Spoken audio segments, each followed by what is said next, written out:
Yeah, so encouragement is huge, I think. And, even just someone to chat with when you're having a bad day, or you're like, oh, I'm having a hard time getting jobs, or I can't, sell my art, or, it's also about navigating those conversations together. Like we're in this together and we're here to support each other. Hello, I'm Eric Anderson. The voice you just heard belongs to Jody Lerat. She and the Future Artistic Minds Collective are the featured guests in Season 6, Episode 4 of YXC Underground.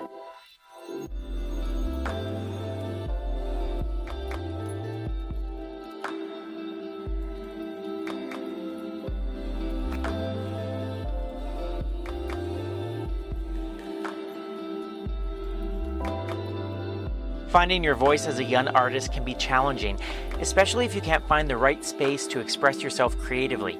But luckily for young people in Saskatoon, Jody Lerat and her team of students have created a safe and inviting space where young artists are free and encouraged to discover their voice. It's called Future Artistic Minds, and you're about to visit this collective here on YXC Underground.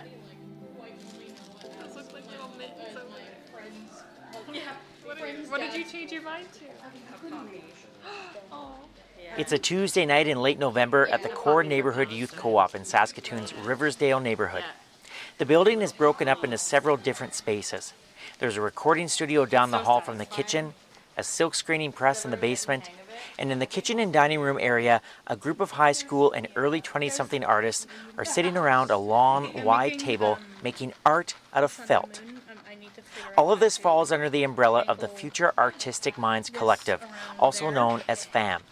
Tonight is a drop-in session, meaning people can come in and create alongside other artists. I'm making a sun and a moon. I need to figure out how to angle this around there.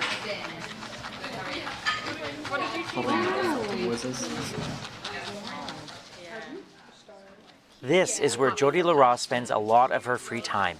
She teaches art at Mount Royal Collegiate here in Saskatoon and is an artist herself. She knows everyone in the room, and whenever she enters a different space in the building, young artists light up and say, "Hi, Jody." It's clear after 5 minutes that everyone here looks up to Jody. Well, Jody's very smart, and Jody's, went to school for art things and can give that knowledge to us. I think Jody is also very good at getting people to do something, make something. Don't just sit, motivate you, inspire you. This is Brooklyn Carrier.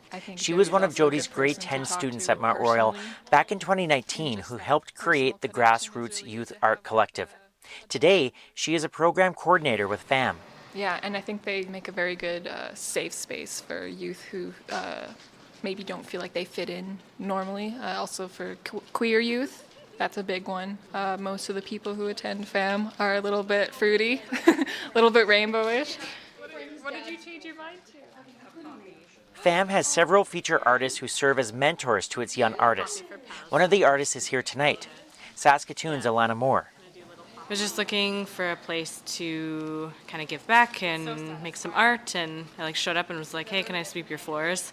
And just started hanging out and getting to know people, and it was pretty soon after, a couple months in, I just realized how much I wish a space like that would have existed when I was a teenager. Growing up with family and active addiction and not having a lot of access to art spaces. It was a space that was so welcoming and creative and real and raw. And those spaces that are really hard to find. And I just kept coming back. Yeah. Jody and I say our goodbyes to the felting crew and head downstairs to meet Noah, an 18-year-old artist who graduated last year from Mount Royal. FAM piqued his interest during high school, and today he is running the collective's screen printing business. When I got into high school, there wasn't a lot of clubs and other things to get into that I was super interested in. But my 9th grade teacher really showed me, they were good friends, and they got together and they said, hey, I think you'd really thrive in this environment. So I was like, sure, why not? I was a pretty anxious kid, but when I got there, it was really world-opening, I think. Ooh. How did your world open? That's a big thing. Well, When I was in middle school, I was a bit of a wallflower. I didn't really get involved with many sports and activities and stuff. When I went to high school, most of my friends go to different schools, so I kind of just stayed on the outside lines. But seeing all these different people that had the same interests as me and having all these different opportunities and these supplies that we could access that would not have been accessible outside of this was, really great. There's one more place Jody wants to show me before we sit down to chat, and that would be the recording studio. See if we can visit. Can you come in for a second? Yeah, we're just giving a tour. I want to show Eric here the recording studio. Oh, where? This is Eric. These are the Hi, everyone. What's up? Hey, recording. Nice. Yeah, this is my brother Muskwa. Hello. Hello. Nice to you? meet you. I'm Nice good. To meet you too. Look at this is amazing. Yeah, this is the chill zone for sure. Yeah, they got all the vibes. Yeah, and then this is the recording booth. This is where the magic happens, I guess. Yeah. Great microphone. The wall of people, yeah, that's our fam wall there. Wow. Whose idea was it to have a recording studio in the space? Oh boy, music has always been a part of FAMBAC since 2019, pretty much. Yeah, it was just kind of finding a space or wanting to create a space where people could make art and make music, and that all started at Royal. The studio was built a few years ago so that young, emerging artists like 17-year-old Elijah could develop their voice under the guidance of Jody's brother Muskwa, who is an Indigenous filmmaker and music producer. We've walked in just as Elijah was preparing to enter the recording booth to lay down his vocals to a beat. Elijah, why do you love this space so much? Because it's just so comforting. It's great. You really get to express yourself. There's no shame in anything you do here. It's just great. There's a lot happening here, and it's all under the caring and encouraging eye of Jody Lerat. For almost 2 years, I've been trying to get Jody on the podcast, as I think she's a wonderful leader in our community who deserves to be celebrated. So I am excited as we sit down in a quiet room filled with bookshelves and beautiful art on the walls. Jody is from Cowessess First Nation in Treaty 4 territory, but grew up in Saskatoon for most of her life. She talks openly in our conversation about the joy she experiences when she sees young artists collaborating and why encouraging today's youth to pursue careers in the arts is so important. Jody also talks about the deeply personal role art has played in her life and why it fuels her passion to be the best art teacher she can be. I started our conversation by asking how she describes the Future Artistic Minds Collective. I think at its core, just like a safe space to make art. It started, like Noah said, it just started as an basically an extracurricular program. So it was an art club at Mount Royal Collegiate. And it started in about 2019, in the spring of 2019. And it was really just kind of started as a club. It was just, there was a need at the time, and there were about 5 youth who were, going to school at Mount Royal at the time, and they were just saying hey, we need a club, we want a safe space to make art, because at the time there were just a lot of closed doors, not a lot of open access to the studio spaces. Yeah, and if you've been to Mount Royal Collegiate before, you got to know that we have one of the greatest graphic art studios in the city, for sure. So it was really just trying to open up that space, giving young people an opportunity to have access to all of those supplies and materials that, often you could only get if you took specific classes and didn't have access to it after school, during lunch, all that kind of stuff. So, Jody, were you teaching at Mount Royal at the time then, in 2019? Yes, so I've been teaching at Mount Royal since 2015, so it's been a couple minutes now. It's gone by way faster than I thought it has, and so I was teaching at the time. I was doing art and photography, and that's where I met a lot of the young people who I continue to work with now, and where I still meet young people who are coming to the program. At the time I was out of classroom teaching, and I was doing some support roles in the school. They were just we need back in there, because when I was doing classroom teaching and teaching photography and stuff, I would often stay late after school, and that's kind of where that began, right? So we would stay there till 5 o'clock, and we'd just mess around, we'd play with cameras, we'd play with art supplies, we'd just do all the fun things that you couldn't achieve in just 1 hour of a photography class. I want to ask you about the many benefits that come with art, but I'm so curious, like how did it make you feel when your students were coming up to you and being like we need you to open up this space, like how do we make this happen? Like how did that make you feel? It made me feel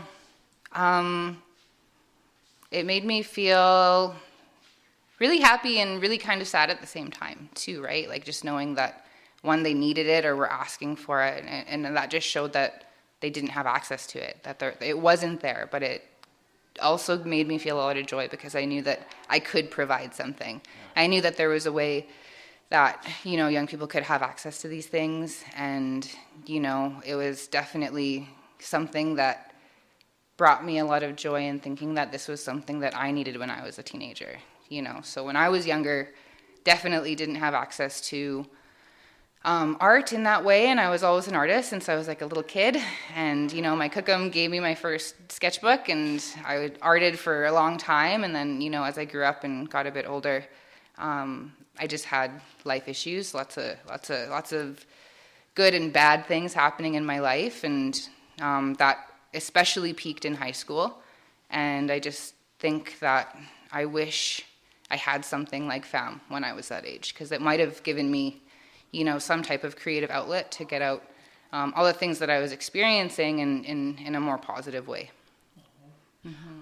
I will get back to that, I promise. I just want to wrap up the loop, though, in terms of FAM, how FAM goes from being an after-school club at Mount Royal to now we're in this beautiful space with recording studios and screen printing. Yes. Like how did that happen? Plus, there's a pandemic in the midst of that. Like Yes. how does that happen, Jody? Actually, we can thank the pandemic for us getting here. I'm not grateful that the pandemic happened, but when it came around, we started at Mount Royal, and like I had mentioned, in 2019. And then that following March was when we went into lockdown, and at the same time, schools had gone into sanctions. And so all extracurricular programming was shut down. All of it was just like, one day it was there, the next day it was gone. And we weren't allowed to, it was complete lockdown, complete isolation, so students went home. And basically what we realized in that moment in 2020 was that we needed to continue to create spaces for young people to connect. And that was the number one priority. So through the pandemic, from pretty much that March until June, we were meeting online. So we have a really big online presence, I guess. We have our own Discord channel, and so that was a way that young people could just stay connected. We could chat with each other. We could do video calls and make art together on Tuesday nights still. So we just got creative. We had to get creative. What is Discord? So Discord is do you know what Slack is? Is that for gamers? No. It kind of is for gamers, but it's No, just that's Twitch. I'm thinking of Twitch. Yeah, you're thinking of Twitch. I'm so old right now. I'm sorry, Jody. It's like an online, Discord is basically an online, server chat platform. Okay. So you can have multi-channels related to different topics. So we have channels just for sharing memes. We have channels about, what's happening at programming on Tuesdays. We have channels that are about art opportunities in the community where anyone can just post things, and just chat channels too, just general, where anyone can talk about anything. Wow. Yeah. That's incredible. So how inspiring was that then to see the momentum, go from Mount Royal Collegiate to now you've got this online community, and then eventually you end up here. That must have been so neat to see for you. Yeah, it was really cool. We definitely knew that we weren't allowed to meet at school anymore. Mm-hmm. And so we just got creative with that online server, basically, on Discord. And at the same time, we also realized, maybe Mount Royal isn't the right space for us anymore. We felt like we were growing. We felt like we were expanding. We wanted to be able to provide it to more than just Mount Royal Collegiate students as well. And at the time, later in 2020, it was coming around to the summertime, and we had some summer workshops out in the park, also social distancing, all that kind of stuff. And that was when I connected with one of my old mentors, who's Marcel Petit, and he is the executive director here at CNYC. And I've worked with him and known him for years. I met him when I was in university, and I was working under him doing film work and stuff like that, just like kind of getting a bit more exposure to the art world. And he's been here, and he was like, you know what, you should just come to CNYC. Like, FAM can be here. Yeah, and so that was when in the fall of 2020, basically we picked up all our buckets of supplies and the things that did belong to us, and we brought it all here, and we've just slowly been building it basically since 2020, and continued to operate out of CNYC on Tuesdays. That's amazing. Do you allow yourself a chance to like step back and think, wow, like we as a group have accomplished a lot in 4 years, or are you the kind of person where it's like it's on to the next thing and you're thinking about what's next? I am like pretty much always in awe of what we've achieved in like a short amount of time. Like, it's only been a few years, but you know, every year brings new opportunities and new collaborations from like community organizations or groups, and so that's been super exciting. So I think I'm always looking back and rarely looking forward, because I'm kind of always in awe of what has already happened, and a lot of that's been like we've put on a couple of art galleries, we've released a CD, we've in the past year opened and launched our own website and online store, and it's all based on what youth wanted to do. It's basically that, or you know, like Paved Arts will reach out to us, or Nuit Blanche, and we'll say, do you want to run a workshop? And then we put it out to the artists, and they're like, yes, let's go. And so we just kind of make it happen. How many artists do you have in FAM right now? Ooh, that's a good question. That's a tough question, because we have like lots of people. Lots of the artists in the group will engage mostly online, but they're still a part of the collective, and they still sell art on our store or something. But a lot of them also, you know, come to programming and just do the drop-in. So, you know, it ebbs and flows. And I would say that, you know, we have quite a few regular attenders, and 20 plus who are coming and going from our Tuesday programming. We have lots of people who kind of randomly drop in, come in once a month, people engaging online all the time. It's really hard to gauge how many artists are like coming and checking things out.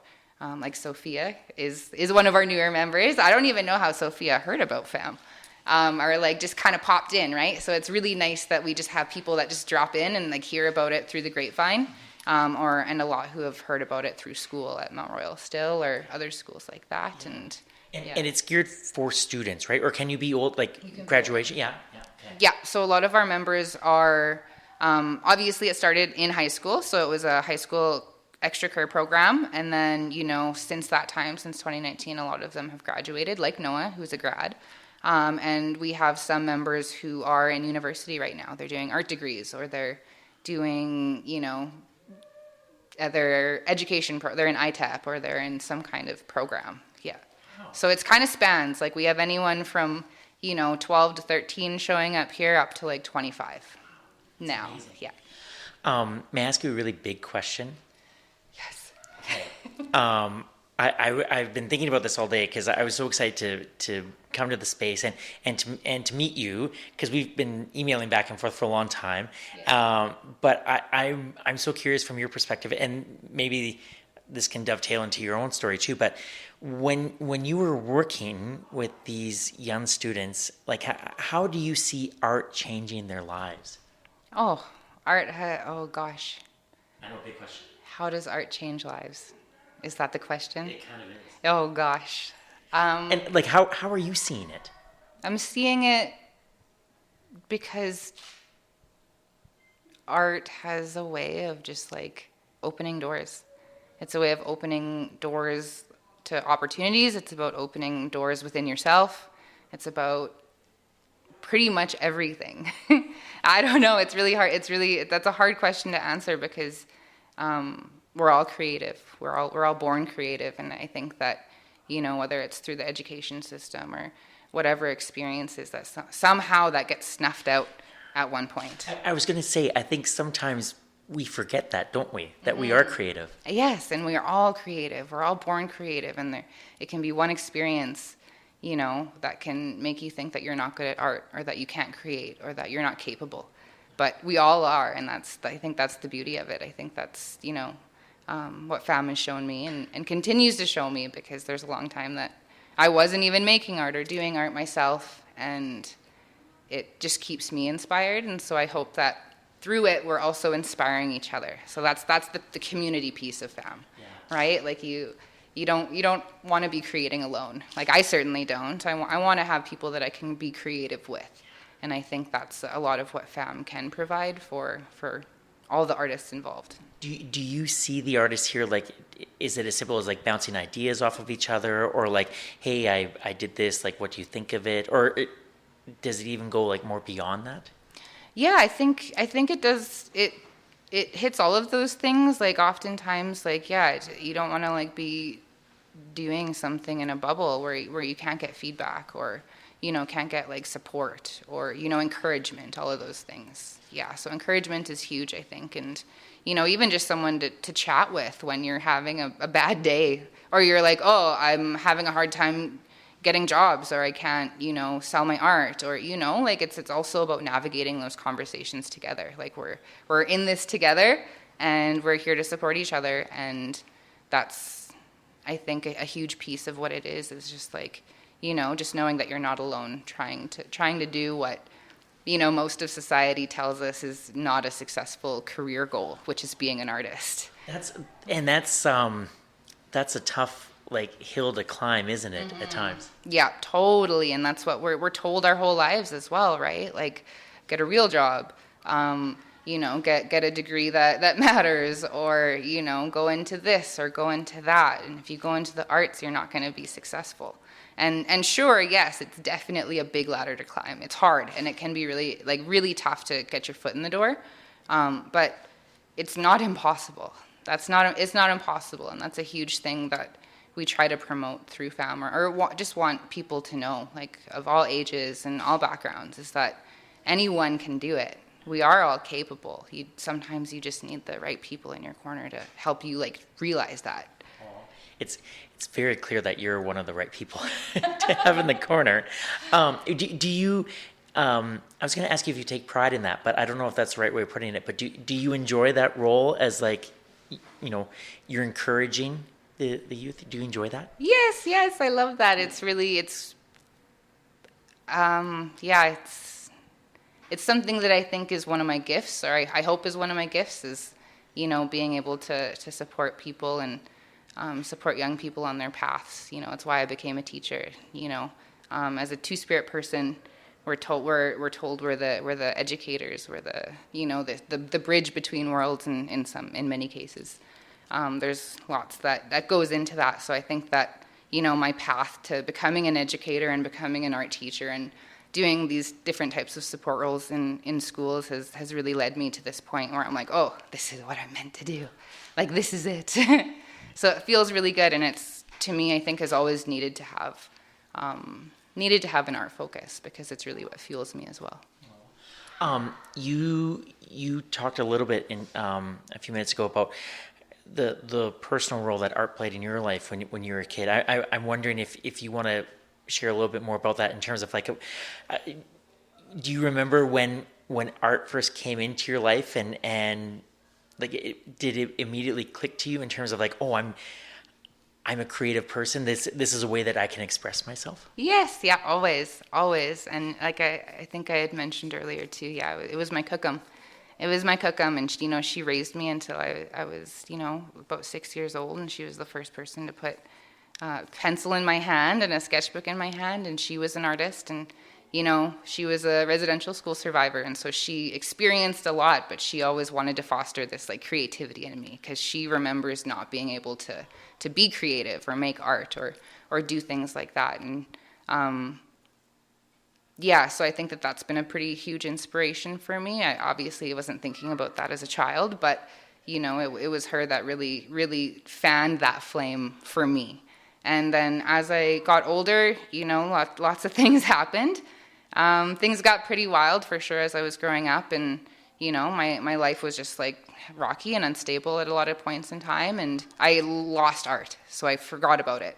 I stopped making art. I stopped being creative. I stopped, thinking that I was an artist. And so that was probably pretty much all through high school. I didn't really do it. I always took art class or took photography or whatever, but that was kind of it for me.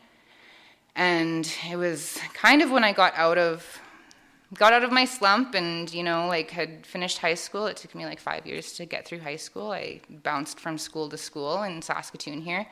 Always tried to stay under the radar, didn't want to be seen, didn't want to be known, didn't want to be noticed, those types of things.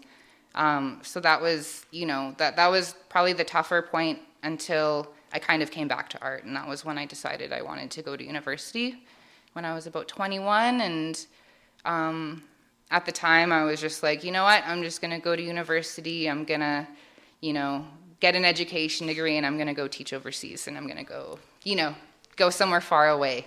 Go somewhere far, far away and not come back because, at the time I didn't really see much here for myself. And which is pretty interesting now knowing how my roots are dug into Saskatoon and, what fuels me. But yeah, so I went into school and I was like, oh, okay, I'll do education because I can take art classes if I do education. Again, still kind of like denying the fact that I'm an artist or like that I wanted to see myself as an artist, and also believing some of those narratives that were told where it's like, get a real degree, get a real job. So I was like, oh, if I become a teacher, then that'll be considered a real job or considered, a valuable degree to get. So there was a value placed on that, but all the time I was going through it, I was just like, I just want to make art. And I just want to take art classes. When you got back into art, like after you're done high school, like was it just like, was there something that just clicked in you, or did you see someone or have a conversation with someone that sort of set you down the path again of exploring your creativity through your art?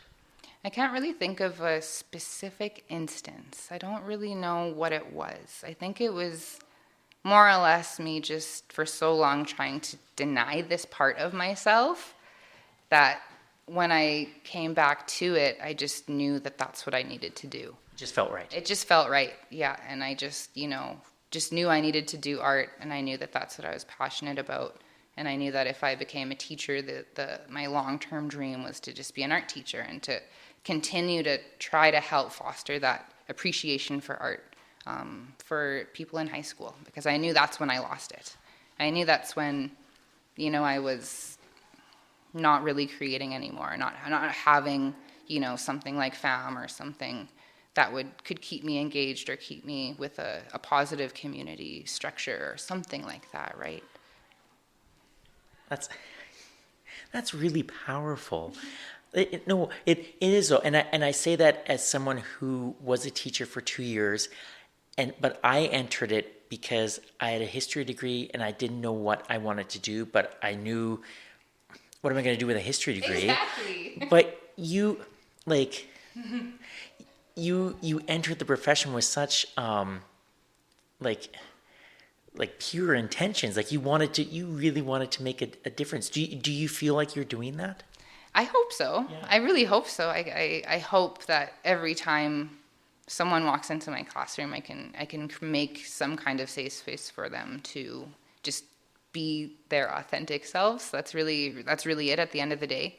And especially, being at Mount Royal, it's really, really shown me a lot of myself as well, because I was a young urban Indigenous person and I lacked access to a lot of resources and, social, emotional supports that, I think and hope that lots of young people have now. But even now, those things are hard to access. And I know that in my classroom, it's my own little world. This is my little bubble. Anyone who comes into my bubble, I can make sure that, or try my best to make sure that they feel comfortable and safe in that space. And it's just all about a safe space for me, really, at the end of the day, because, yeah, it's just the one thing I needed that I never had. Yeah. You mentioned earlier, too, about this, you knew that you needed to create art. You needed to do that. Do you see that in your students, and do you see that with the artists that come here to FAM? That just compelled to create? Yes, I see it. I see it every week. I see it here all the time. I just see people who, are just like craving something, craving an outlet, craving, connection, craving, people who make art like them or not like them at all, like a lot of what we're making here and what happens is, artists who, are, again, like myself, kind of on the fringes, or, make alternative styles of art, or, don't make what is deemed fine art, or, what we're teaching, what is often taught in schools about what Canadian art is, or what Indigenous art is, or what queer art is, or what trans art is, or what any of these things are. It's oftentimes we're kind of told what art is, but a lot of the artists here, we're just different. Like I said, we're on the fringes, and we're very proudly Indigenous and proudly queer and proudly everything. Yeah. Oh, that's awesome. I asked you that big general question in terms of like how art does change people, and that's a really big question. And as you were talking, I was like, I need to ask a better question. So I want to ask you, maybe if you can share an example, or if you can think of whether it's a student at Mount Royal or one with FAM, where you have seen maybe a little bit of growth, or how maybe art has changed their lives a bit. If you can think of an example, you don't have to use names or anything, but if you can think of an example. Yeah, I definitely can. When I think about seeing that kind of growth through art, I will shout them out. It is Brooklyn Carrier, and they are one of the artists here in FAM, and met them in high school. They're one of the founding members, and they now work for FAM. They help facilitate the program with me, and yeah, they've come a long way in the 6+ years that I've known them as like a grade 10 student, and a lot of us are like I had mentioned, like a bit weird. We're the weirdos of the group, and we're all a little bit shy and anxious and wild. And it's just been really nice to see Brooklyn come into her own and grow through the program and step into like a role of leadership, I guess you could call it. Like, I mean, we all work collectively together because we are a collective, but seeing them kind of come out of their shell,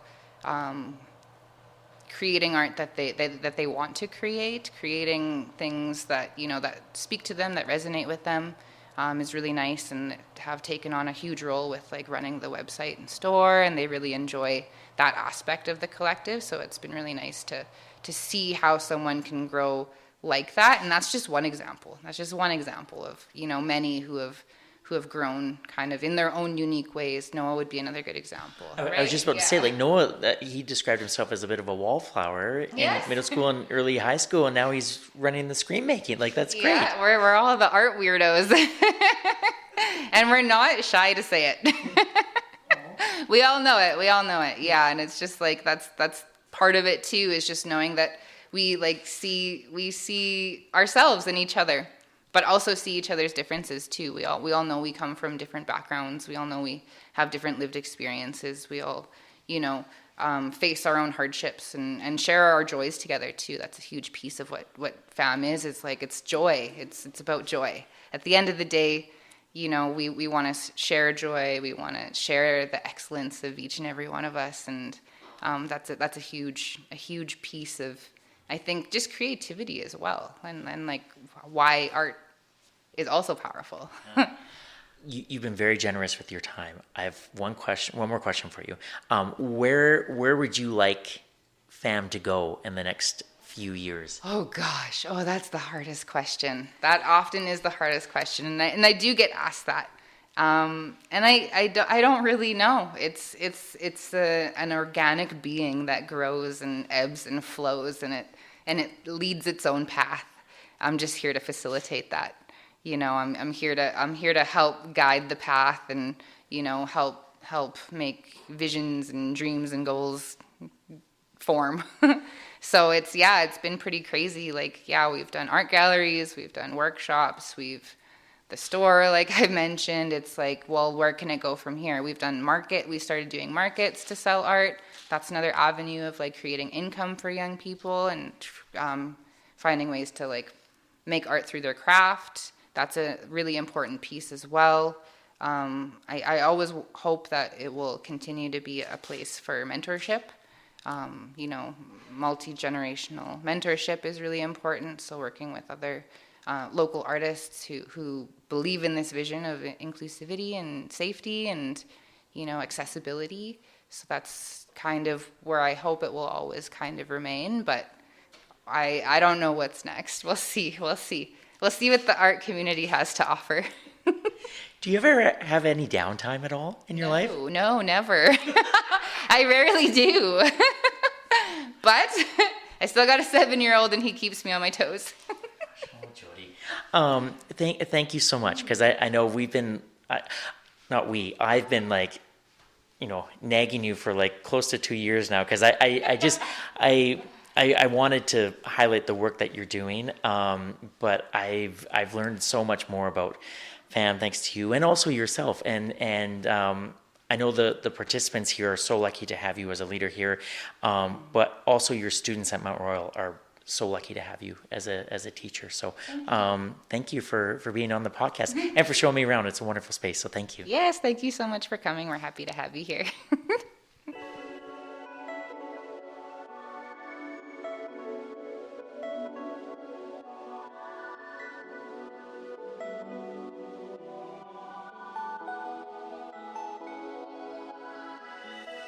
This has been Season 6, Episode 4 of YXE Underground. My name is Eric Anderson. I host, produce, and edit this local independent podcast.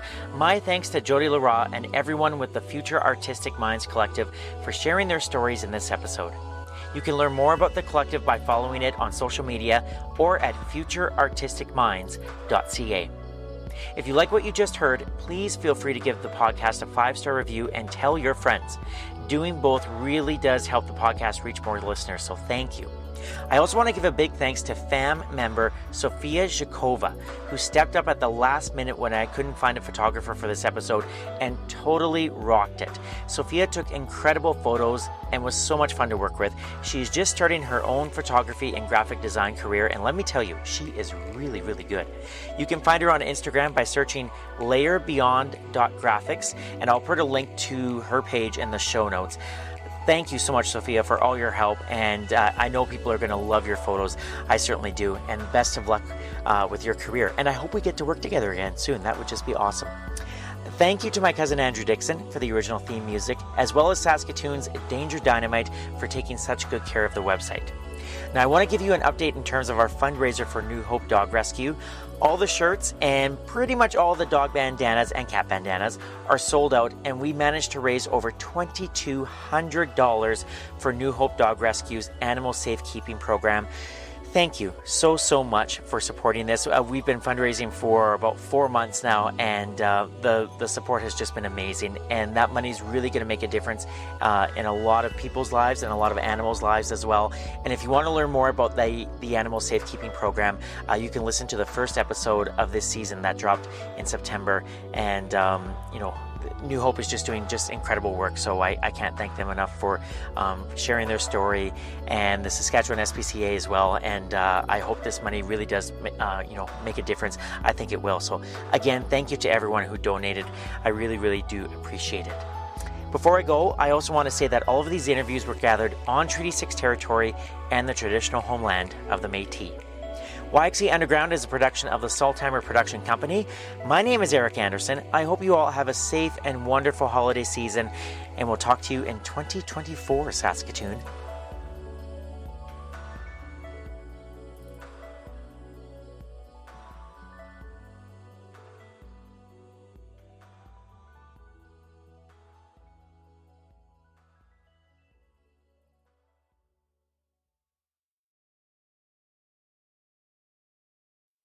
This is great. Thank you for answering a few of my questions. Yeah. Could you play the beat one more time? That just sounded so good. It sounded good in my headphones, selfishly. I'll show you what I have to it as well. Oh, okay. This is fun. Live performance. All right. Turn it up. Yeah. Yeah. Is there a price to your soul? A little bit ago. Would you sell that shit if you had regrets at 80 years old? Cause let me know. Yeah. cause there's money in this shit. Diamonds to gleam, power strings, pussy bitches, guns, everything. More dopamine than you can get out of dreams. I know everything really ain't what it seems, but you could tell. Burning your nose from the smell. They cooking in the kitchen, serving rocket, didn't well. Was it enough to pay the bills? He don't know, he don't care. Cause all this money making took a sofa share. New house, need a sofa in there. Cause all your people on the floor and they can't get comfy. Damn, they said we okay with nothing. Living in this dope house, we damn sure lucky. Is there a price to loving all the things that make you bad? I don't care, I really love the things that drive me mad. Love and hate relationship, same towards my dad. Cause even though I hate him, really wish I had him back. Yeah, I love the things that make me sad, making me reflect on all the things I could've had. Like damn, what if I didn't react? Would I still be walking on my own and in this path? I feel uncomfortably bashed when I'm asked, who taught you how to rap? I think of all the idols, how I studied their tracks, and then I think back and say me, I'm more comfortable with that. So if I sold my soul, let me bleed. Lord help me, let me see the price to a soul. Is it diamonds or a gold? Good God, please let me know if I sold my soul. Let me bleed. Lord help me, let me see the price to a soul. Is it diamonds or gold? Good God, just let me know. And yeah. That was awesome. Yeah, best. Thank you so much. No one's ever rapped on the podcast before, let alone like do beats and everything. So thank you. Okay, word. That's dope. First time. Yeah. Elijah. They couldn't see me flex, but it happened. Thanks, everybody. Thank you. All right, you're welcome. Thank you. Right on. Thanks for letting us come in, guys.